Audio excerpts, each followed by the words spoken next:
Hey everybody, it's Jason Blaha here, and today I want to kind of consolidate and reiterate a point that I have made in a few different videos spread out so that people understand the bigger picture here. And that is that equipped lifting, due to its history and the training protocols developed around it, has caused harm in the training world for everyone who doesn't compete equipped. And it creates all of these myths that have even carried over to people who are training even for aesthetics. And it's because people don't understand that equipped lifting dominated powerlifting for so long, and there wasn't any such thing as raw lifting, that powerlifting and basically the whole concept of how you train for things like the bench press and the squat and which muscles they even work have been so convoluted by this because of a couple of decades of people benching only in shirts in competition and squatting only in squat suits, that all the strongest powerlifters in the world trained around these concepts. And now that raw lifting has come in and it's become more popular, and powerlifting is actually dramatically more popular than it has ever been in history.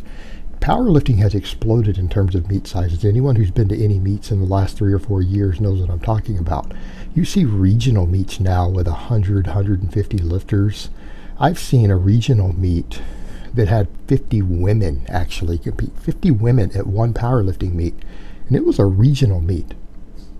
This wasn't a national level event.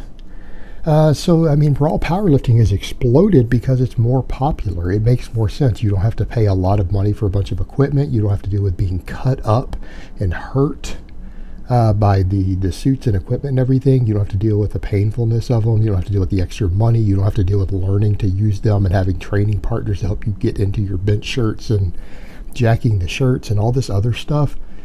That raw powerlifting is a simpler sport and it's more appealing, and people don't like the idea of putting on a piece of equipment that helps you lift 200 or 300 more pounds than your muscles do, because then it's like it's this assumption that, well, you didn't really lift the weight. Again, that's a point of contention among equipped lifters, but that's the way a lot of people view it. And because of that, raw powerlifting has exploded, and it's caused the sport to grow enormously. It's had an outreach it's never had before. But the problem is that because learning how to bench press and squat and all these other things correctly involved so much accommodating resistance and different strength curves and actually, quite frankly, different muscles being involved, that you now have a point to where people are actually coming. I mean, even get into my video comments. They're like, no, you're wrong. The bench press is all triceps and lats. In a bench shirt. And even worse, you now have people who are talking about building their body up. You have people, because this is spread into the bodybuilding world, that no, the bench press isn't really a good chest exercise. Because again, powerlifting has been saying that for so long, equipped powerlifting, that you actually have people who really believe that the bench press and getting really strong on their bench press won't build their pectorals up. Which is ludicrous. The pectorals are the primary mover in the bench press. More, particularly when you pause bench, more pectoral gets used on a bench press than any other muscle in the body by a pretty big margin. Not saying other muscles don't get worked. I mean, your triceps get worked pretty well. But the pecs do more work than the triceps do. It's a tremendous chest builder if performed correctly. The problem is that because of so much other information out there and the way things have been done, people don't do the bench press correctly, and then they wonder why they fail to get the chest development they want. Same thing, you see people talking about how the squat doesn't build quads. Of course it does. And it's because quads have been de-emphasized due to squat suits and knee wraps that add 80 to 100 pounds to your lift just by themselves, because the knee wraps bring you out of the bottom, the suit brings you out of the bottom. And people are saying, oh, no, squat's all about hamstrings, glutes, upper back. Yeah, it is when you're in a shirt. The quads matter, but they are nowhere near the dominant muscle they are when you just squat in a pair of shorts and no wraps. Totally different animal.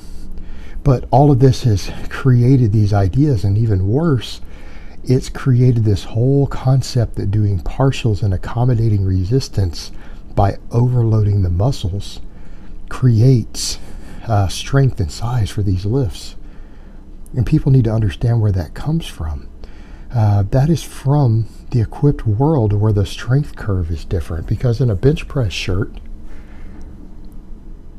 guys need strong lats because they have to row the barbell to their chest. In other words, if you're only benching sometimes 400 pounds, you can't actually get the barbell to touch your shirt with less than 400.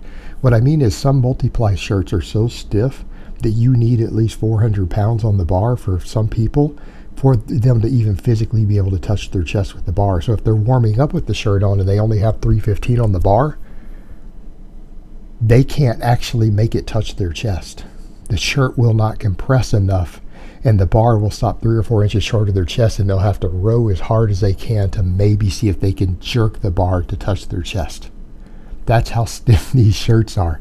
That for a lot of people, it takes 400 plus pounds on the bar before the bar can even be rowed into their own chest with them pulling down on the bar. With the gravity also. Perspective here. So yeah, obviously when you've got a shirt like that and the triceps all with the lockout, that it's triceps and your lats that determine how much you can bench press when you have to physically row the weight to your chest.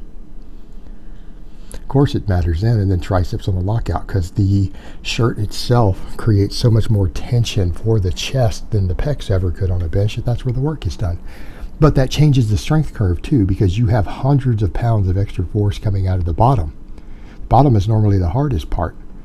So people get this idea from that because these guys train with chains. They train with bands. Why do they do that? Because it changes the curve. It makes the lift a lot harder at the top. And bands, of course, allow things like overspeed eccentrics and all sorts of stuff, but reverse bands, chains.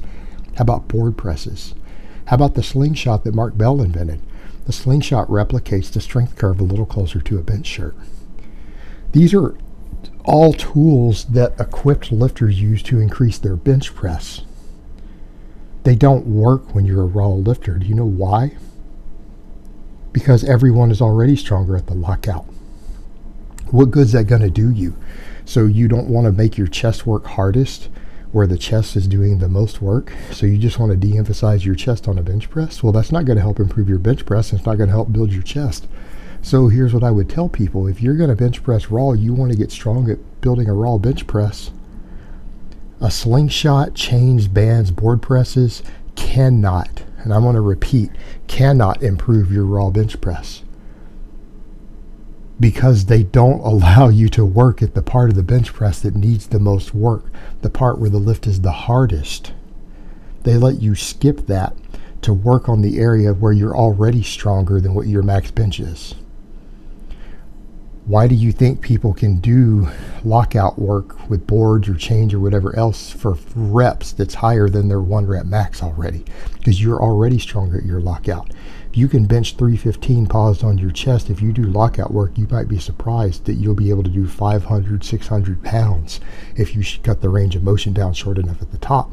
You're already strong enough to do that. You don't need to work it anymore. You don't need additional work there. You just have to learn to follow through and drive through once you start. Furthermore, if you're trying to build your chest, let's say you have hypertrophy goals and not just strength goals, that's the very last thing you should be doing. You want your chest to get less work at the part where the chest is stretched. Well, there's certain fibers in your chest that require the pectorals to be in a stretch position for those fibers to even be recruited. You're totally shortchanging certain muscle fibers. You're not even recruiting them.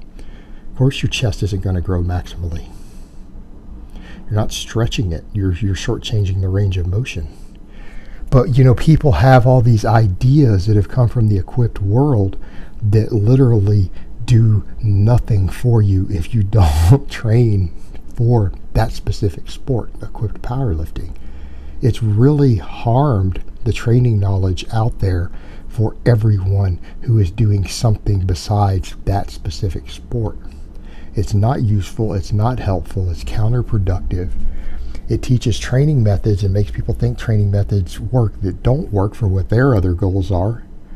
And it even creates crazy ideas like the bench press doesn't build the pecs and doesn't use the pecs as the primary mover, or that squats don't build your quads. Absolute insanity. Absolute insanity. And this is stuff that has to be corrected. It has to be corrected if we want to understand training better. Alright guys, but that's really all I have to say on that today. I hope it's been informative, and I will talk to you guys next time.